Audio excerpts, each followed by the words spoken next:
To give us the Word of God, let's welcome the District 4 Pastor and our very own City Pastor, Pastora Diwani Oliva. Praise God! Isang mas malakas pa nga pong palakpak. May ilalakas pa po ba? May itotodo po ba? Sagad na po ba yan?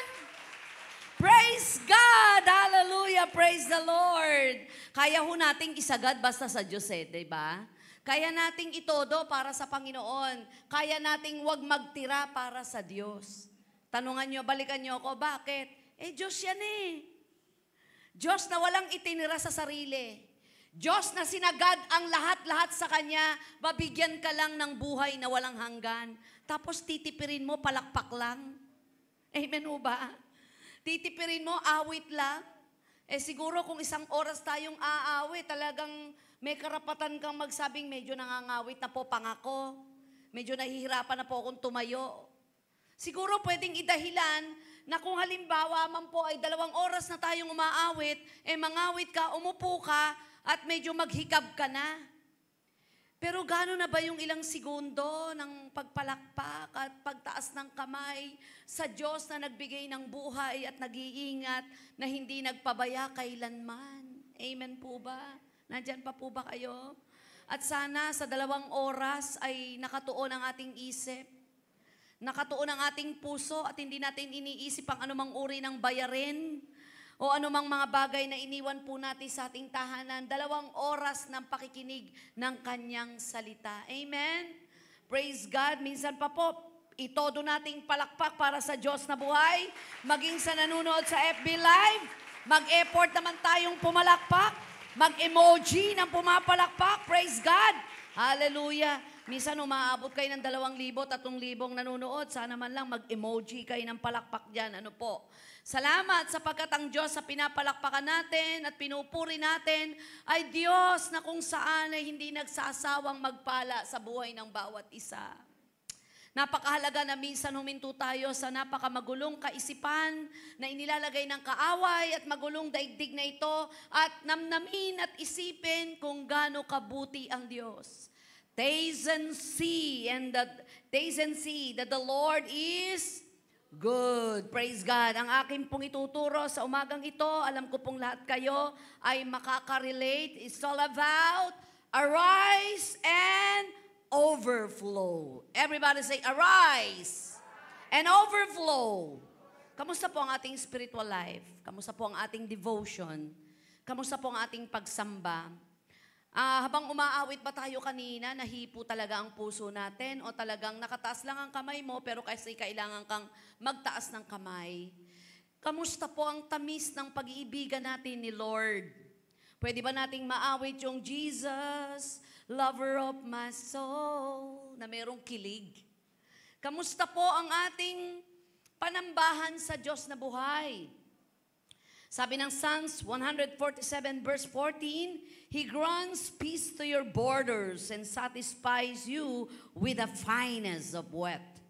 Ginagawang mapayapa ang iyong hangganan sa kaloob niyang trigo, bibigyan ka ng kasiyahan. Kahapon po, sa totoo lang, hindi ako ready sa tanong na yun, sa mga kasama ko kahapon.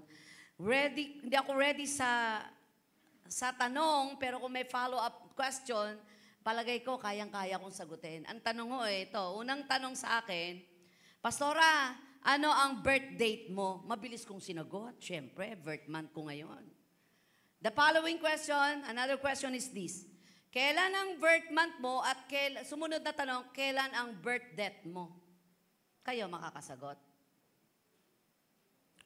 Natitig ako sa nagtanong. At nakatingin lahat sa akin ng mga taga-GIL may kawayan. Pero kung may follow-up question again, sa birth date mo, saan ka magse-celebrate? Alam na alam ko yun. Pero kung itatanong nyo, sa birthday ko, kung saan ako magse-celebrate, di ko alam kung saan. Pero yung birth date ko, kung saan ako magse-celebrate, for the glory of God, alam ko kung saan ko isasagot. Gusto nyo, sama kayo sa reception? Siyempre, walang iba kundi sa paraiso na inihanda ng Diyos. Ang Diyos ng kalangitan. Kasama ko ang mga kapatirang nauna ng umuwi. Kasama ko ang mga anghel at ang mga disipulo na magse-celebrate sa aking birthday. Siguro pag tinanong kayo niya, sabi niyo, Jesus name. Diba? Actually, tahimik ako. Pero sabi ng isip ko, sige, pastor, mag-follow up question ka, mabilis ko na sasagutin. Yun ang mahirap sagutin. Madali ring sagutin kung meron kang jowa, kung may asawa, kung boyfriend ka, kailan ka magpapakasal? Kailan ka mag-aanak? Lalo na kung dumarating sa punto na nag-under medication ka, pwede kang kahit paano mag-bullet answer eh. Pero yung birth date mo, hindi mo alam yon. Doon tayo talo kapag wala tayong pagkakilala sa Panginoon. Na lalo na mga kabataan ay masyadong nahirating, bata pa ako, hindi pa dapat pag-usapan yan. Bakit? May age limit ba ang death? Na ibig sabihin, pag tungtong mo ng 30, hanggang senior citizen ka na, humanda-handa ka na, papalapit ka na sa hukay, hindi. Pag pumunta ka sa sementeryo, iba-iba ang date ng kamatayan. Yung iba, hindi na nga ipinanganak, namatay na sa loob ng sinapupunan eh. So whether we like it or not, ang isang pinakalundo ng kinatatakutan ng tao ay ang kamatayan. Na minsan, ito rin ang nagpupuno ng takot, pag-aalala, pagkabalisa, ng iba't ibang mga bagay sa daigdig na negatibo sa ating buhay. Inaral ng lang psychologists, ano ang punot dulo ng takot at bakit may mga galamay ito? Walang iba kundi ang kamatayan. Kaya ang nangyayari, imbis na mag-overflow ang presence ng Lord, nag-overflow ang mga negative spirit, negative thoughts. Oh my God, 6,000 to 7,000, yung nadinig nabasa ko yata, na kapasidad ng utak natin, more than that, makakapag-isip ka. Ganong karami. Kaya kung hindi puno ng salita ng Diyos ang isip natin, kakaptured nito ang lahat ng negatibo na nasasagap ng ating mga mata, nasasagap ng ating tenga, pupunuin ang isip mo ng negatibo. Kaya ang panawagan, come on, JIL, come on, Christian, arise and overflow. Lahat ng excited, pwedeng pumalakpak. Salamat po. Kapag sinabing overflow, anong picture nito? Siguro po ang nakikita natin tubig sa baso na nag-uumapaw. Tama, ate? Tama, di ba? O kaya timba na nakatapat sa gripo, nag-uumapaw. Yung puno na pero hinahayaan mo pang tumulo ang tubig sa gripo. O kaya yung Angat Dam dito sa Bulacan, na talagang apaw na. O sabi, ano ba ang nangyayari? Mabubukas ang Angat Dam. Bakit? Kasi apaw na, sasabog yun, mas delikado. Kaya unti-unti dapat buksan para wag mag-overflow. Kasi pag sumabog yun, delikado. O pag sinabing overflow, nako yung concert ni Diwani sa Araneta Coliseum, overflow. Walang paglagyan ng karayom. Talaga ang lahat ng tao, wala lang siksika na. Overflow, nag-uumapaw. Amen? Pwede rin namang negative. Alam mo, nag-uumapaw ang galit sa puso niya. Nag-uumapaw ang inggit sa katawan. Nag-uumapaw ang negatibo sa isip. So pwedeng negative, positive ang overflow. Amen ba? Wala nag-overflow. So, hindi lahat ng overflow, positive. Pero alam nyo ba, that God is a God of overflow. Dapat ang overflow natin, yung galing kay Lord. Pag sinabing overflow, nag-uumapaw. Nasa iyo na, let there be light. Nasa iyo na kung di ka mag-uumapaw.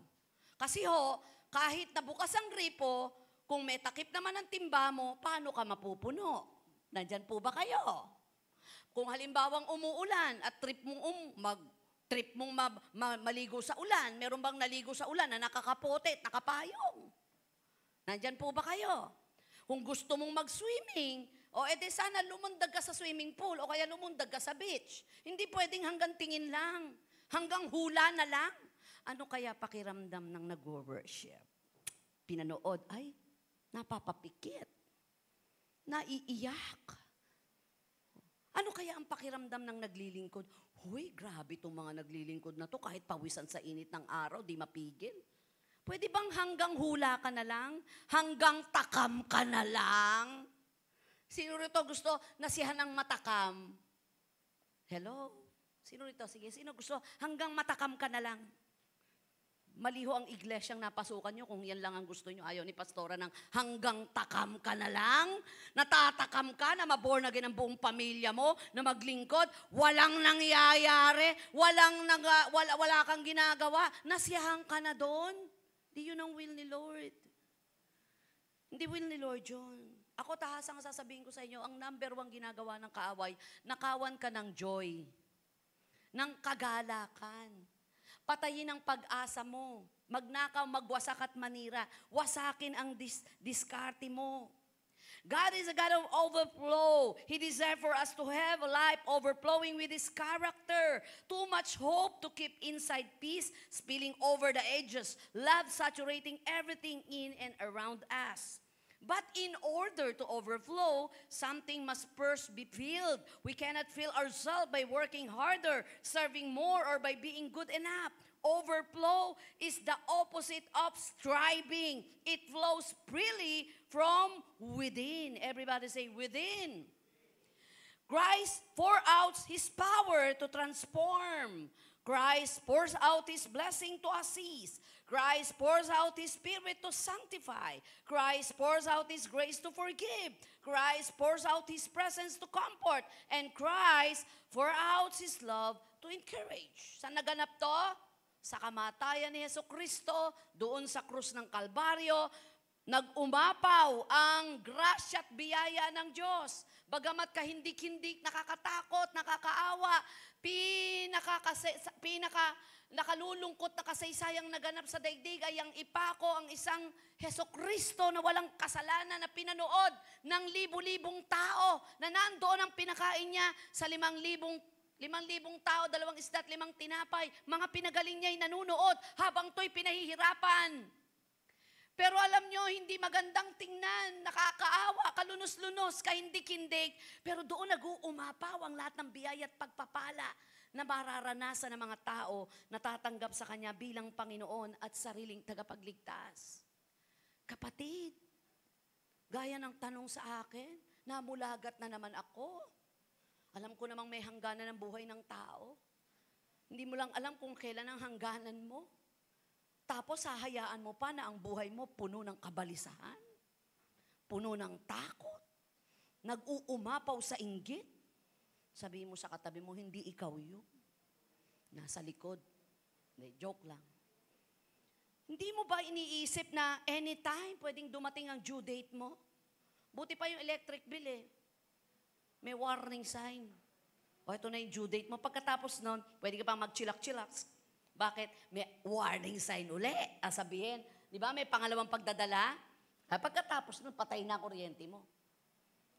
Di ba? May mga warning sign minsan, yung mga bagay na hindi natin inaasahan, may warning sign. Yung death, wala. Hindi ko mo nagkasakit ng maluba. May pinag-pray ako, stage 4 cancer, colon. Kasabayan ng presidente ng Pilipinas na babae nung araw. Pero gumaling. Milyon na halaga ng bill sa St. Luke's. At pati mga doktor na ilang na. Tapos nauna pa ng isang taong maskulado, nagbike lang, hindi na nakauwi kasi inatake na. 40 years old. Imagine, unpredictable ang buhay. Tapos pupunuin mo pa ng mga walang kakwenta-kwentang bagay ang sarili mo na hindi mo namamalayan, nililibang ka hanggang sa ikaw ay mahibang. Sabi mo sa katabi mo, medyo mapait ang topic. Ayaw mo sabihin. Kasi end times na eh. We are now in the last day of last days. Pinangako ko sa Lord, wala na akong wala na akong iingatan sa sarili ko. Ikaw na lang ang iingatan ko sa buhay ko. Pinangako ko sa Lord, Lord, kahit gaano kabagsik ang mensahe mo, kung ito'y makatutulong para magising ang sangkatauhan na mayroong buhay na walang hanggan at mayroong buhay ng kapahamakan. Daming tao, daming niyayakap. Nalilimutang yakapin ang pinakamahalaga sa lahat. Walang iba kundi ang buhay na walang hanggan. Amen? God is a God of overflow. Ang gusto niya, umapaw ka sa kaligayahan, umapaw ka sa kalakasan, umapaw ka sa pananampalataya, umapaw ka sa pag-asa. Hindi umapaw ka sa walang katiyakan. Ang hirap kaya nun, mabuhay ka na walang katiyakan. Diba, ang hirap nung nangangapa ka. Para ka nangangapa sa dilim, teka, baka kung ano matapakan ko, ano makapa ko, baka kung ano madaanan ko. Hindi ganun ang kalooban ng Diyos. God is a God of light. Siya ang liwanag. He is a God of, He is Jehovah. Makapangyarihang Diyos. He is the God of overflow. What are the characteristics of the God of overflow? 3 points lang po tayo. Uwi na tayo. Number 1, base rin sa book of Psalms 147. Ready? He is the God of recovery. Bigyan lang natin ng hapyaw. Ang book of Psalms 147 ay isang awit ng isang lingkod ng Diyos na nakita niya't namasdan ang katagumpayan ng mga Israelita. Kung paanong napakaraming laban, ang Jerusalem ay bumagsak, ang templo ay winasak. Ito yun na yung kung saan ay napagtanto niya. Sa lahat ng laban, sa lahat ng pigati, sa lahat ng paglugmok, pupurihin pa rin ang Diyos sapagkat sa huli matagumpay pa rin. Yun. Pag binasa niyo po, He is the God of recovery. Pag sinabing recovery, sa inyo ito nadidinig. Nagre-recover na. Nasa recovery room. O, di ba? So pagkagaling po, pag na-ospital, na-ICU, na-operahan, hindi agad ipapasok sa kwarto yan. May recovery room pa. Tatagal pa yan ng ilang oras. Imo-monitor pa ang vital sign yan. Nagre-recover pa pagkatapos operahan. Dadalhin yan. After the operating room, recovery room. After the recovery room, then dadalhin na saan? Sa room. Kasi okay ka na, getting better. So pagka talagang nag-normalize na, after ilang pag-obserba, uwi ka na. Parang spiritual lang natin buhay yan. Kung tayo ay sugatan, nasaktan, ino-opera po tayo sa mga sitwasyong ito at ang salita ng Diyos, ang pinakamedisina ng ating mga sugat sa puso. Dadalhin tayo sa recovery room. Recovery na kung saan ay nagpapayag ang salita ng Diyos para ma-normalize ang iyong vital sign, ang BP mo, ang temperatura mo.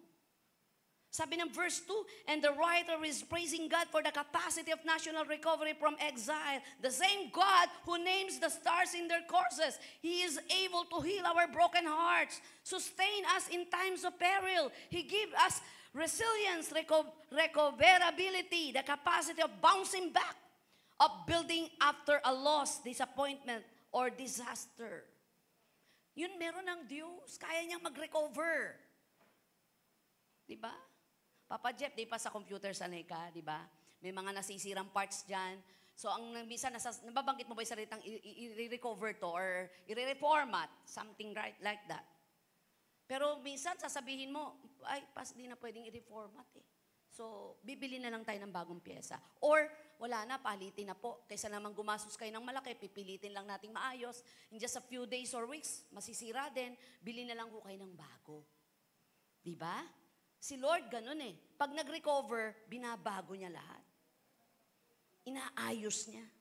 Alam niyo, ang master ni Lord, pag-aayos ng buhay, na kailanman di mo kayang ayusin ang buhay mo. Sino rito kinayang ayusin ang buhay? Without the presence of God, without the strength of God.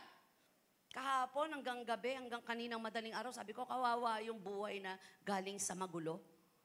Tapos na born again ka, tindi ng labanan. Kasi nilublob ng kaaway ang lahi mo, pamilya mo, tapos ito bigla ka na born again, ilalaban mo yung pamilya mo, aayawan mo lahat ng ginusto ng pamilya mo na dinala ng lahi mo na ngayon pinamamana sa'yo. Ang sarap pa namang makiliti. Diba? Yung kikilitiin yung damdamin mo, kikilitiin yung pasasarapin ka ng kaaway. Tandaan nyo, ang demonyo, hindi ka tatakutin yan. Kung nakakatakot si Satanas, sa panahon ni Eva at Adan, tinakbuhan ni Eva yun. Hindi, nag-in-entertain eh. Ganda nga nun eh, kasi nung ibinaba si Satanas dito, si Lucifer, maganda pa itsura. At hindi alam ni Eva ang takot. Lahat sa kanya maganda. Pero yung tinuro lang ng Lord sa kanya, obey. Everybody say, obey. Ang sabi ng Lord, makakain mo lahat. Maliban lang ito, ang daming pwedeng kainin. Yung pinakaayaw ng Lord, yun ang kinain. So, ang number 1 sakit ng tao, disobedience. Sabihin mo, ikaw mas unuring ka ba? Tingnan nyo, lahat ng bawal. Bawal magtapon ng basura. May basura. Bawal tumawid. Tumatawid. Diba? Pinanganak ka, meron ka ng disobedience eh. Kaya yun ang gusto ng Lord. To recover your soul, to recover your life, to recover your finances, obey. Di po ba? Sabi dito, and the writer praising God for the capacity of the national recovery from exile. Letter A, His commands are meant to lead us into joy. Sa umpisa lang mahirap sumunod. Lalo na pag sinabi, natawa ako, minsan nagkaroon kami ng meeting. Takot na takot kami. Sabi ko, alam mo, dalawa lang naman dahilan ng takot eh. Una, takot ka kasi hindi mo alam ang gagawin mo. Pangalawa, takot ka kasi baka, ano yan, may sinabi ko. Basta takot ka kasi hindi mo alam ang gagawin mo. Takot ka kasi baka mamaya, kahit tama yung ginagawa mo, mapintasan ka. Yun ang sabi ko. Pero hindi ba nakakalakas ng loob na sumusunod ka kasi alam mo yung gagawin mo? Nakakalakas ng loob yun, tama? Pero ito, pinakamataas na pagsunod. Sumunod ka pero hindi mo alam kung ano gagawin mo. Sumunod ka pa rin. Sabi ng Panginoon kay Abraham, Abraham, pumunta ka sa lugar na sasabihin ko. Dahil kilala niya ang nagpasunod, no matter what, ano man ang naghihintay, kilala ko ang Diyos na tumawag sa akin. Kaya kahit anong pangit ang nakikita kong itsura ng lalakaran ko, maganda pa rin yun dahil ang Diyos ang nagsabi sa akin. At ang kasunod nito ay joy. Sino rito gusto maligaya sa buhay? Pastora, huwag mo ako pakalam. Gusto ko, sanay na ako. Lonely boy ako. Tawag sa akin, lonely. I am Mr. Lonely. Minsan may nakausap ako. Sabi ko, ay, kamusta po yung mga anak nyo? Yung anak ko nasa Saudi isa, yung isa nasa Cavite, tapos yung isa, kumbaga wala na sila. Tapos namatayan na siya ng asawa. Sino kasama nyo sa bahay? Sabi niya, ako lang. So, merong ilang segundo akong tumahimik. Alam ko na susunod mo na tanong, Pastora, di ba ako nalulungkot? Hindi ako sumagot. Baka trap yun eh. Sabi niya, pakialam mo sa buhay ko. Sabi ko, ngumiti lang ako, sabi niya, alam mo, Pastora, sanay na akong mabuhay ng malungkot. Sino rito gusto masanayang malungkot ang buhay? Sasama ko sa kanya, magsama kayo, magtayo kayo ng Pants Club. Huwag nating kasanayan ang hindi disenyo ng Diyos. Kapag kinasanayan natin na mamuhay kang malungkot, hungkag, galit, asar, ines, hindi yan ang kalooban ng Diyos. Hingi ka na ng buhay na walang hanggan. Kunin mo na ako, Lord, kung ganito lang magiging buhay ko. May impyerno rin pala sa lupa eh. Dahil ang buhay ng Diyos, dadaan ka sa lungkot, pero hindi ka tatambay dyan, sister, di ba? Uuwi ka sa tunay na disenyo ng Diyos. The joy of the Lord is our... sabi ko nga po sa inyo pag ako masaya, naku, nalalampaso ko pati bubong. Exage. Totoo yan. Nadatalo ng physical ang emotional. Pag masaya ang puso, positibong isip, di mo namamalayan, pati sahig ng kapitbahay mo, nalampaso mo na. Exage, di ba? Di ba? Na kahit walang-wala ka na, dahil masaya ka, libre ko kayong lahat. Di ba? Di ka na nagkukwenta, masaya ka eh. Maligaya ka. Yun ang ayaw ng kaaway, lumigaya ka. Ano ba nagiging dahilan? Bakit nalulugmo ka sa ganyan? Di ka ba aalis? Di ka ba bibitaw? Salamat sa Lord kasi ang Lord hindi marunong bumitaw.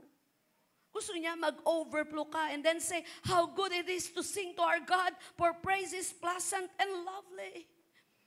Kaya karapat dapat purihin ng Diyos. Tinuturo niyang magpuri ka because God is worthy of praise. So we should praise Him. But in addition to this truth, He's commanding us to praise Him. God is inviting us to experience true and lasting joy. Gusto ko to. True and lasting joy. Walang plastic na joy. Hindi ka plastikan. Yung internal and external, makita nyo man ako, sister, na hindi nakangiti, pero maligaya puso ko. Sabi ng Bible, may mga taong hindi man nakangiti, pero maligaya ang puso. Pero may mga taong humahalakak, pero puro luha ang puso. Kasi pagka maligaya ka, hindi mo napapansin kung ano kulang sa'yo. Nag-iinggita na pala sila ng, ako may iPhone 14, ako iPhone 16, iPhone 17. Ikaw hanggang ngayon, keypad pa rin. You don't care. Kasi nakakatawag pa ako. Mataas pa battery nito at pwedeng pamalo to. Kasi ang nakikita mo yung sustainability ng Lord kung ano meron ka. Masaya ka. Alam mo, hindi na paramihan ngayon ng pera. Hindi pa garaan na ng bag. Post ka ng bag, post ka ng travel, post ka ng kung ano-ano. Hindi yan ang labanan ng buhay. Kaya kong i-fake yan eh. Google ka lang, nasa likod mo. One time, meron kapatiran natin, sumama sa prayer watch, pero nasa Israel. Gulat ako nung una eh. Wala pa akong alam sa computer, Kuya Jeff eh. Sa internet, or paano mag-ganon eh. Hoy, nandiyan ka na. Di ho, background lang to. Nagagawa pala. Pwede namang gumanyan ka sa Lexus. Sabihin mo, thank God. Tapos pa nagsabi, uy, kailan ka nakabili niyan? Uy, hindi sumanda lang ako. Pa-impress ka lang. Pakita mo lang doon sa kinaiingitan mo na mayroon din ako niyan. O di pag tinanong mo ako, ay, thank God na ito yung pangarap ko. Diba? Punong-puno tayo ng mga panloloko ng kaaway, pero ang totoo, maligaya ka ba? Labanan ng kaligayahan ngayon, ha? Hindi labanan ng dami ng bulsa. Hindi labanan ng dami ng pera. Dami mo mga pera, dami mo naman iyak. Wasak ang pamilya mo, di na kayo nag-uusap. Sabi mo, si Pastora, pinariringgan ako. Hindi kita pinariringgan, dinediretso kita. Ano ba pangalan mo? Para sa'yo na to. De, joke lang. Palakpakan natin si Lord. In commanding us to glorify Him, God is inviting us to enjoy Him. Oh my God. Hallelujah. Sarap i-enjoy yung presence ng Lord, di ba? Sino rito yung may bagong baby sa bahay? Di ba? Yung bang enjoy na enjoy ka, kunching, ngingiti yung baby. Amuyin mo yung kili-kili, amuyin mo, hihintay mo humikap, tsaka amuyin mo. Enjoy na enjoy mo eh. Pag umiiyak, ayaw mo pang patigilin kasi pampaganda ng boses to. Sige anak, iyak pa, iyak. Eh si Kat nagkakamalat-malat kaiiyak nun dahil pangarap ko, dahil napansin ko, di maganda boses ni Paskay, si Kat na lang. Para ka ako sumobra pag iyak nitong batang to. Walang magandang result, kundi lahat ng talento, maliban sa pagkanta, pag-awit ay wala. Pero kayang bumasa ng nota ng awit. Satisfied and contento na ako doon. Ang mahalaga, meron kabuuan ang anak ko, mga anak ko, ng regalong kaloob para magamit ang Diyos at ito'y mag-overflow sa buhay nila. Palakpakan po natin ang Panginoon. Enjoy mo si Lord. Sabi mo sa katabi mo, enjoy mo si Lord. Alam to ng mga kasama ko kahapon, yung mga ganitong salita. Enjoy nyo si Lord. Just enjoy. Hindi ko pwede pa, madalas ko sabihin dyan, enjoy life. Mali na yun, ha? Let us enjoy God. Let us enjoy the presence of God.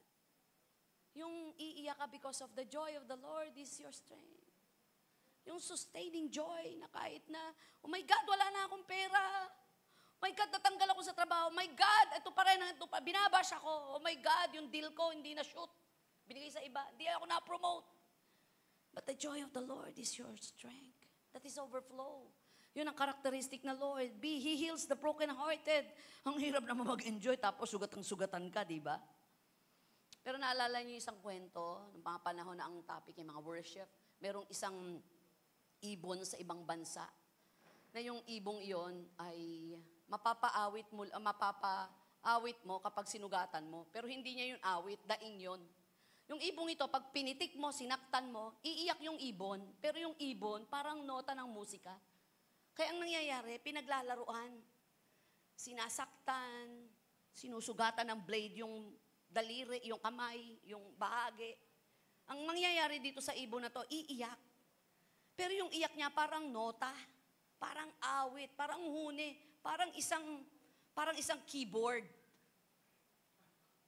Sana ganun tayo, yung the more na nasasaktan, nagagawa mo pa rin, pupurihin ka, Panginoon, kalwalatian mo'y sa habang panahon, ang iyong mga gawa ay aking isasaysay, ang dakilang ngalan mo, Jesus, itataas,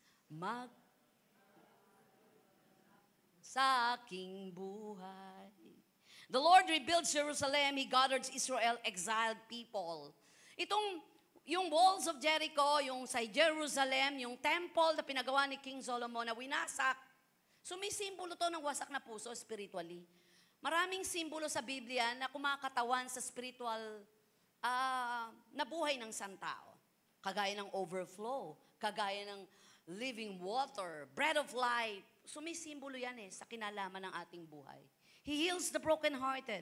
Kaya sabi rito, the Lord rebuilds Jerusalem. Hindi lamang po to na kung saan ay i-recover niya at gusto niya na, come on, habang nire-recover ko start asking God to give you joy. Lord, paligayahin mo ko. Nahihingi yun eh. Huwag kang lumugmok sa lungkot. Panginoon, naglalambing lang ako sa iyo, Lord. Nakuha ko yung prayer na yun. One time, meron yung mentor ko sa prayer. Sabi niya, alam mo, sabi ko nga kay Lord, paligayahin mo naman ako. So, pwede pala yun. So, bukang bibig ko yun. Every time na meron ako mental battle, emotional battle, Lord, please, di ko na kaya to. Give me joy, Lord. Give me joy. Abe, one time, papasok yung asawa ko, out of his knowing, may nakakatawa siyang pasok. Hahagak pa ako ng tawa. Sabi niya, nauntog na ako eh. Tumatawa ka pa. Sabi ko, don't get me wrong kasi natawa ako. Sabi ko, yung pagkakauntog mo, parang imposible kang nauntog ka. Sabi ko, sobra bang sakit daling kita sa hindi naman. Nainis lang ako, ba't ako nauntog? Alam mo, bila kang matatawa. Tapos mag-uusap na kayo. Hindi naman lahat ng joy material.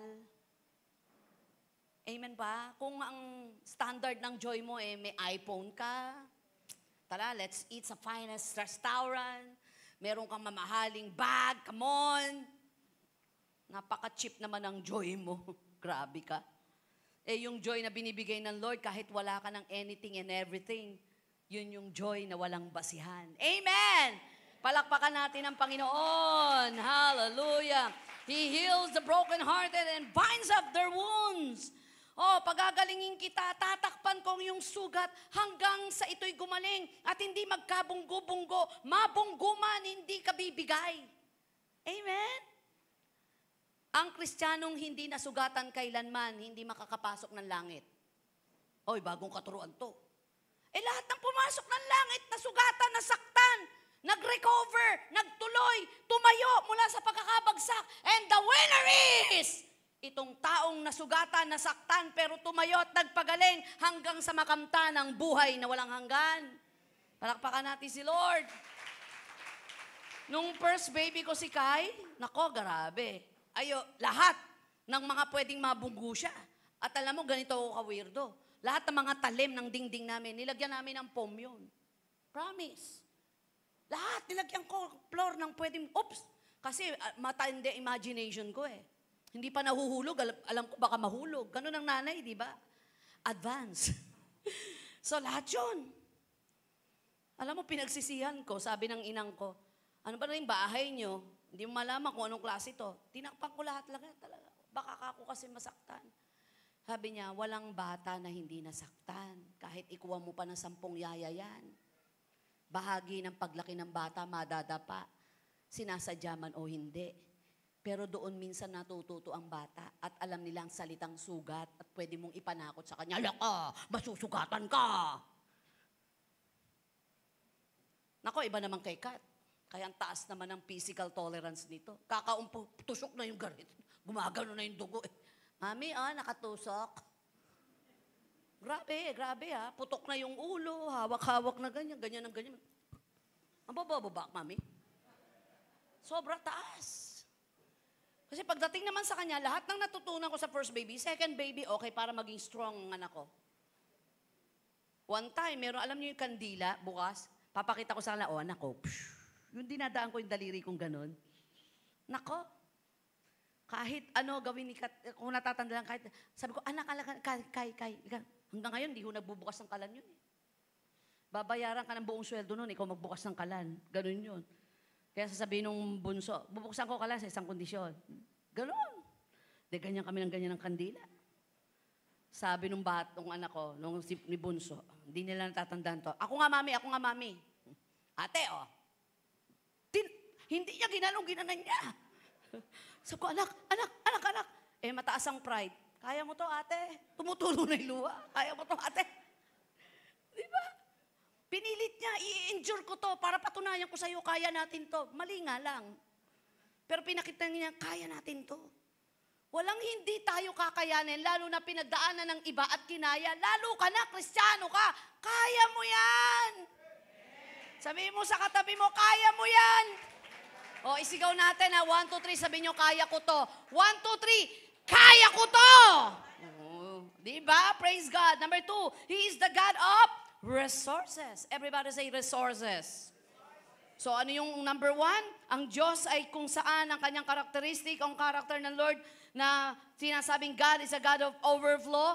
God, He is the God of recovery. Number 2, He is a God of resources. Sa mga panahong lumalaban ka at hindi mo alam kung anong dapat na sandata at kung paano ka mananalo, God will provide the resources. Come on! Hallelujah! Ibon nga, hindi nagugutom. Kumakain. Damo sa parang ay nananariwa. Walang nagdidilig. Ikaw pa. Amen. Kung gusto mong laging manariwa, salita ng iba, blooming ka. Huy, fresh ka. Go to the presence of God. Amen. As God gives recovery from past problems, He also meets present needs. He is more impressed by our trusting Him for our needs than He is by winning a marathon. Letter A, He provides. Everybody say, provides. Do you remember Nehemiah nang iano niya yung walls of Jericho? Anong sabi ng Lord sa kanya? Kinausap siya ng Lord. Naku, ang problema na to, kailangan niya ng tao at saka pera para ipatayo ang muog. Yung mga materials. Will ko nga I will provide. Diyan po ba kayo? Kalooban ba ng Diyos yung ginagawa mo? Sagot. Maybe. Kapag alam mong kalooban ka ng Diyos, nasa gitna ka ng kalooban ng Diyos at sigurado kang kalooban ng Diyos, God will provide. Tama ba, Ate Toby? Kalooban ba ng Diyos na mag-aral si Ann? Umiiyak ka pa no? O ngayon, isang kembot na lang gagraduate with flying colors. Amen. Glory to God. Andiyan ba si Pastor Michael? Umiiyak? Umiiyak dati si Pel. Paano? Kasi ang gusto nung anak niya. Grabing kurso, tapos school, 100,000. Sabi niya, Pas, kahit pagsamahin yung sweldo namin, hindi namin mapag-aaral. Gusto ng anak mo? Oo. Yun ba ang gusto? Kalooban ba ng Diyos na makapag-aaralan mo? Ayan, Gagraduate na, isang kembot na lang. Ni Singkong Duleng, walang ginasta sa katawan. Full scholar yung anak niya. Papakita ng Diyos ang kaibahan na naglilingkod sa di naglilingkod. Come on! Amen.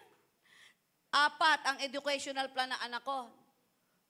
Ang duster ko, nagkakapunit-punit na. Kung mare-recover ang picture ko ng mga unang taon na ako'y nagpapastor, parang balik ako sa dati. Bakit po? Ginojobos-jobos ko nung una yung damit ko 3 damit ko, ginojobos-jobos ko. Nung mag-asawa ko, talagang hirap na hirap ako. Educational plan. Nag-aaway na kami. Kasi nanginginig na ako pagka due date na. Nag-aaway kami ni pastor dyan. Sabi ko, bakit di mo pinaghahandaan to? Bakit? Siyempre, pagka na-late. Sawat biyaya ng Diyos na scam po ang aming educational plan. Pero anong provision ng Lord? Full scholar yung mga anak ko.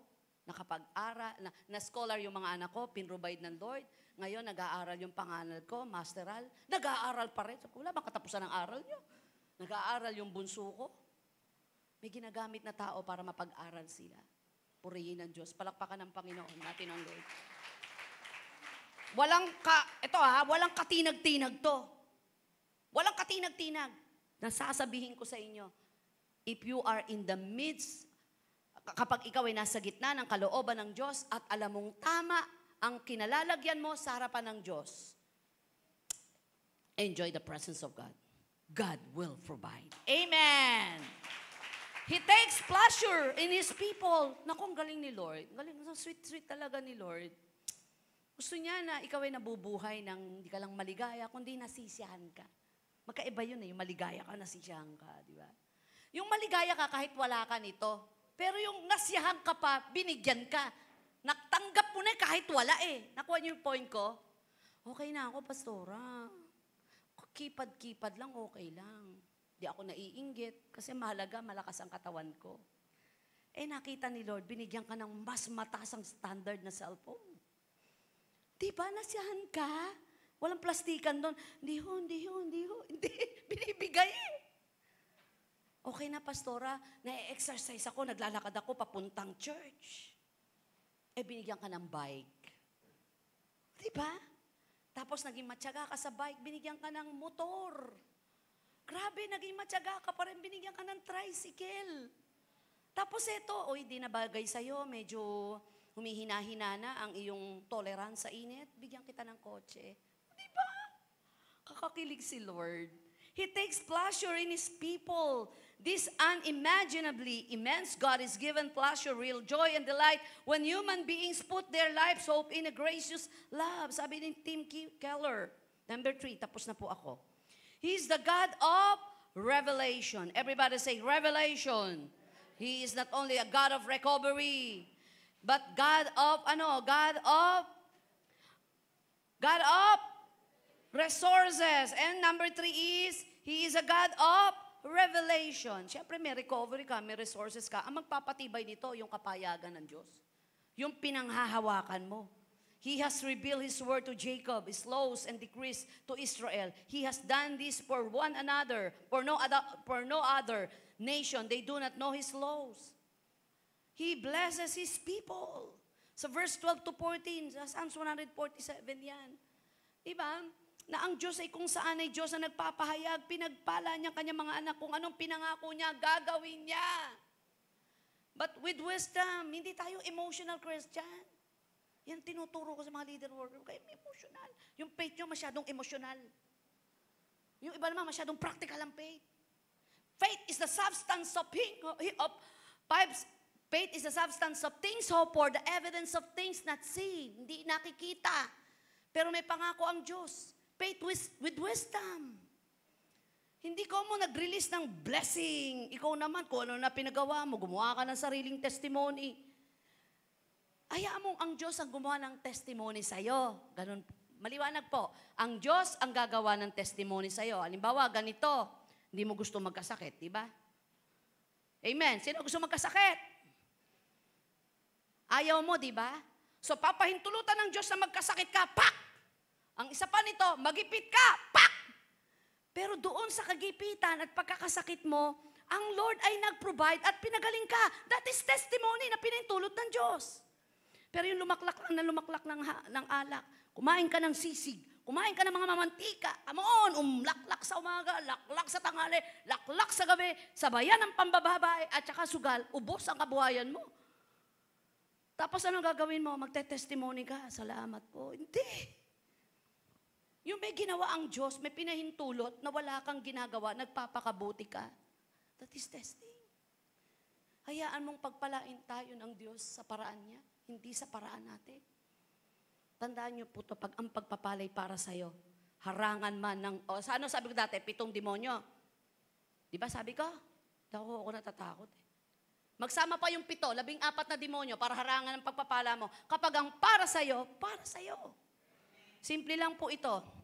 Pag dumarating yung Shopee namin, Hazel, damay ko na si Hazel. Simple lang, hindi yung ibibigay kahit sabihin ko na bigay nyo sa ganito o kaya, of course, kailangan bayaran mo. Sasabihin ko lang ganito, nasan po ba kayo? Wala po eh. Bigay nyo po sa stainless na gate. Pangalan po nung niya, yung sexing maid. Pangalan niyan G, sabihin nyo kay Pastora Diwani. Bukas ang cellphone, nag-uusap, ibababa. O kaya sa guard. Akin yun eh. Malibang pahintulutan mong ibigay sa iba. Pahintulutan mong kaaway na nakawan ka. Amen. Lalo pag malakasan, galing abroad, hindi pwedeng iwan mo. Mag-iiwan ka ng ID, mag-iiwan ka ng letter. Na promise, doon? Na letter na pinabigyan mo ng authorization. Ganon din ang panukalang pagpapala. Kapag nakapangalan sa iyo ang pagpapala, hindi pwedeng palitan ang pangalan nito. Ibibigay pa rin sa iyo. Malibang pabura mo ang pangalan dahil hinayaan mo na panakaw ang pagpapala mo. He blesses people. In this season of blessing and abundance, the people are exhorted to exalt the Lord. God works through our works. Kapag tama ang ating works, He instructs His people with His word. Hindi basta-basta pag sinabi niyang pagpapalain ka, i-instruct ka. I will instruct you, sabi ng Bible. Ako, lagi ko lang sinasabi sa mga anak ko, na nagtatrabaho na po ang anak ko, anak, ganito lang. Hindi to salitang sipsip. Yung pagre-rebelde sa boss, kasalanan sa Diyos yan. Kahit na ang boss mo ay hindi maganda ang ugali. Sabi ng Bible yan. Hindi ka dapat magrebelde. Di ka magre-rebelde kahit kanino. Sa magulang mo, sa boss mo, o maging ang mga alipin, kung ikaw ay katulong o maid, wala kang magrebelde kasi it will affect to your blessing. Submission is very important. Lalo kung yun ang source of blessing mo. Pero hindi ibig sabihin, anak, ikaw compromise mo ang Christian life mo. Kahit wala ang anumang magagandang trabaho sa mundo. Nagsasalita po ako na alam ko pong ako'y hindi pinababayaan ng Diyos. Kapag tayo'y nakatakdang pagpalain, magpapala ang Diyos in a very special way.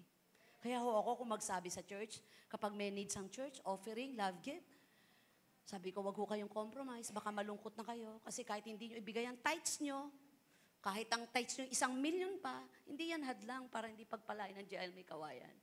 Kapiranggot lang po yan sa kayang ibigay ng Diyos sa mapakaraming paraan. Ikaw ang mawawalan. 1,000 yan? 100. Magkano tithes ng 1,000? Malaki yan eh. Bel, magkano tithes ng 1,000? 100. Magkano tithes ng 10,000, Bel? Kailangan i-recite mo to hanggang saan ang kaya mong recite. Nasaan ako? 100,000. Okay na sa yon monthly, 100,000? 1,000,000!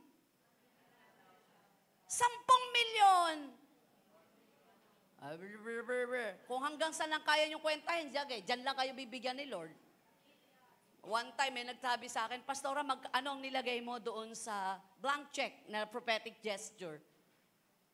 Sabi ko, ito lang. Sabi niya, ba't ganon? Hindi ko kasi alam kung ilan ang zero ng bilyon eh. Kaya nagtanong pa ako kay Hazel, Hazel, ilan pa zero ng bilyon? Mahina ako sa mate. Praise God. He instructs His people with His word. Thy word is a lamp unto my feet and a light unto my path. Come on, chill, Christian. In the presence of God, there is joy. There is resources. And God will provide. Ang Lord ay mayroong sustaining power. Palakpakan natin ang Lord. He is the God of the city. He is the God of the church. Walang hindi kaya ang Diyos sa umagang ito. Lord, i-overflow mo naman yung presence mo. Hindi ko kailangang magsisigaw ng speaking tongues o bumagsak. Hindi ko kailangan sa oras na ito yung lay hands mo, Lord. Kung mamarapatin mo, Lord, I need your lay hands, oh God. Pag nilay hands mo ako, lay hands mo na rin ang pamilya ko, pati yung kabuhayan ko, Lord, please. Gusto kong umapaw, Lord. Gusto ko umapaw. Diba yung maruming, yung timba na maraming, yung madilim, yung madungis ang tubig? Paano mag-overflow yun ng malinis? Na hindi mo itatapon. Hayaan mong nakabukas ang gripo. Umapaw ng umapaw. Hanggang sa tumaas ang malinis na tubig at mag-overflow malinis na tubig. This morning, hayaan nating mag-overflow yung presence ng Lord to praise Him, to thank Him. And let us declare that He is the God of this church. He is the God of the city. Palakpakan natin ang Lord. Let us all rise. The blessing of overflow.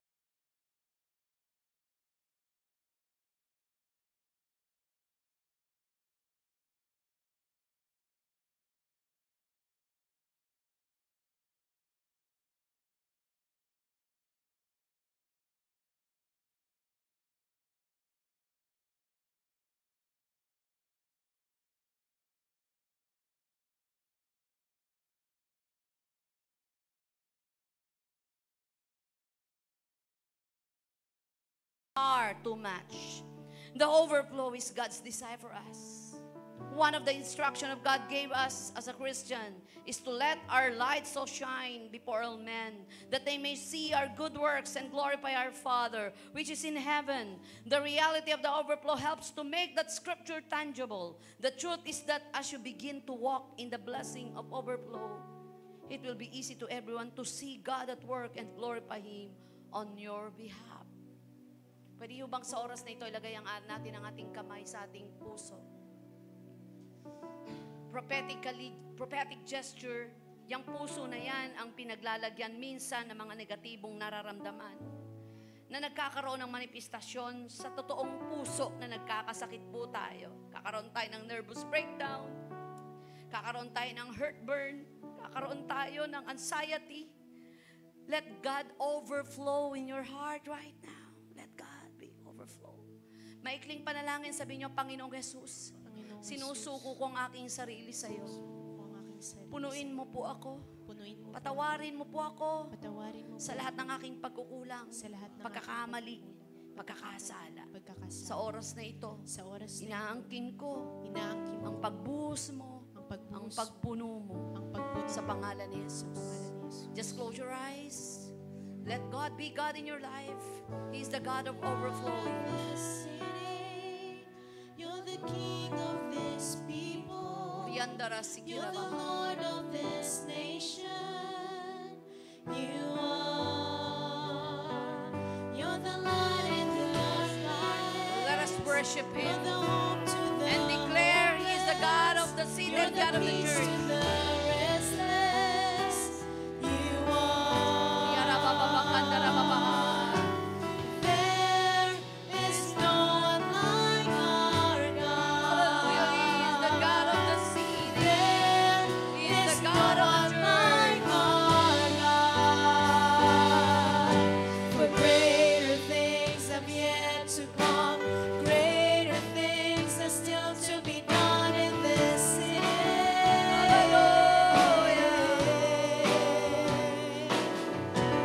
Greater things have yet to come. Greater things are still to be done in this city. Yes, oh For greater things have yet to come. Bear in your mind that greater things have yet to come. He is the overflowing God. Greater things have yet to come. Sing it. Greater Declare it. things are still to be He is done the in God of this the city, the God of this church.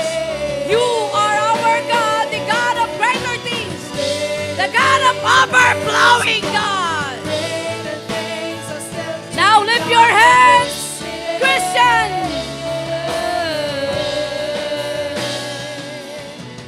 Greater things have yet to come.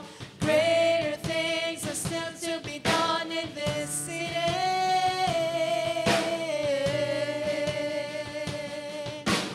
Greater things have yet to come. Greater things are still to be done in this city. Hallelujah. Let us declare it. Greater things have yet to come. Greater things are In still this to be church. done in this city. Let us declare it. Greater things have yet to come. Greater Hallelujah. things are still to In be this done church. in this city. Let the people of God be heard. Greater things have yet to come. Greater things are still to In be this done church. in this church. Sing it again. And let us declare it. Parinig natin sa kaaway. He is a God of overflowing greater things. Things have yet to come. Greater things are still to be done in this Minsan paparinigin natin sa Lord in the family, in my family. Greater things have yet to come. Greater things are still to be done in my family. family. Sing it again. Let us declare it. Greater things are yet to come. Greater things are still to be done in my family. family. All together now. Greater things have yet to come and greater things are still to be done in this church. Greater things are still to be done in this church. For the very last time. Greater things have yet to come. Greater things are still to be done in this church, Lord.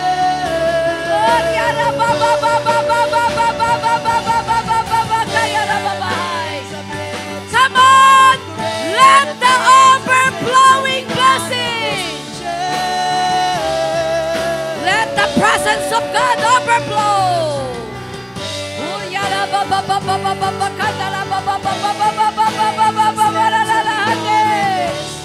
Let the presence of God overflow in your life.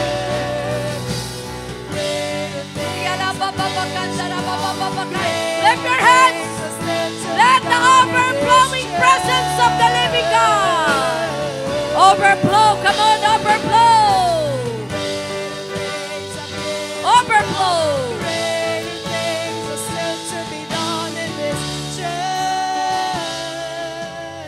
Let the presence of God overflow right now. Lift your hands. Overflow right now. Overflow. Come on, overflow. Begin to thank the Lord. Praise Him. Overflow. Overflow. Open your mouth. Begin to thank the Lord. Begin praise Him. Receive the overflowing presence of the living God.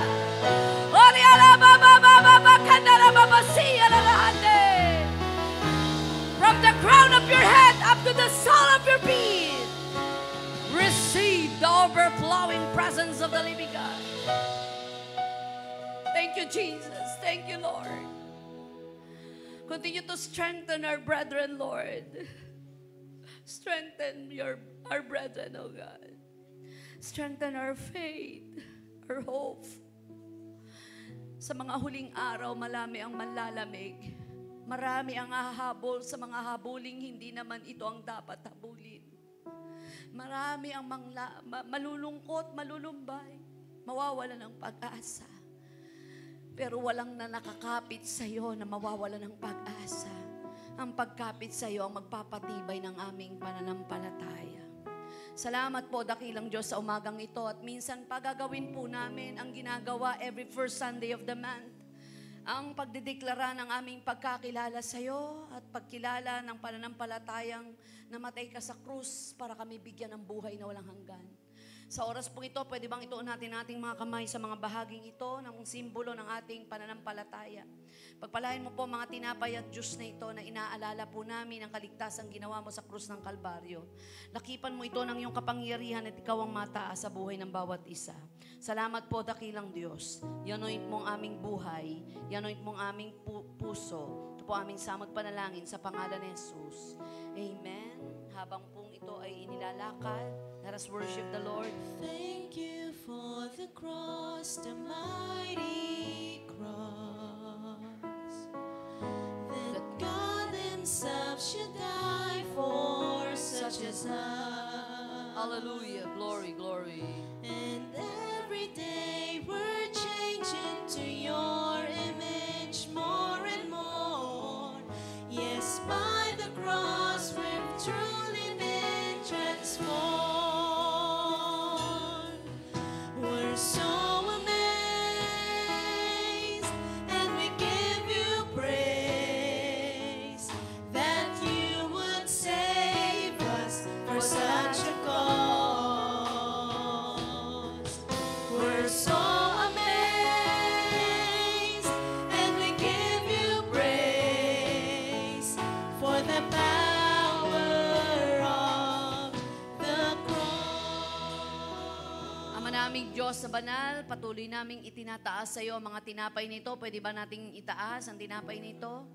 Lord, i-anoint mo, Panginoon, for your glory. And we pray for good health. At salamat po sa kagalingan, emotional, mental, spiritual, relational, O God, maging financial.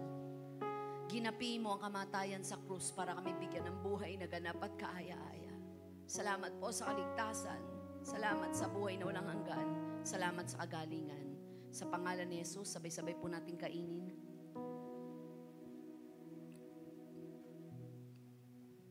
Matapos po nun, Panginoon, ay kinuha mo ang saro, no, ang alak. Sa oras na ito, yung juice na sumisimbolo ng iyong dugo. Simbolo ng kapatawaran ng lahat ng aming kasalanan. Salamat po sa kapatawaran. Salamat po sa buhay na walang hanggan. Salamat po sa iyong pag-ibig.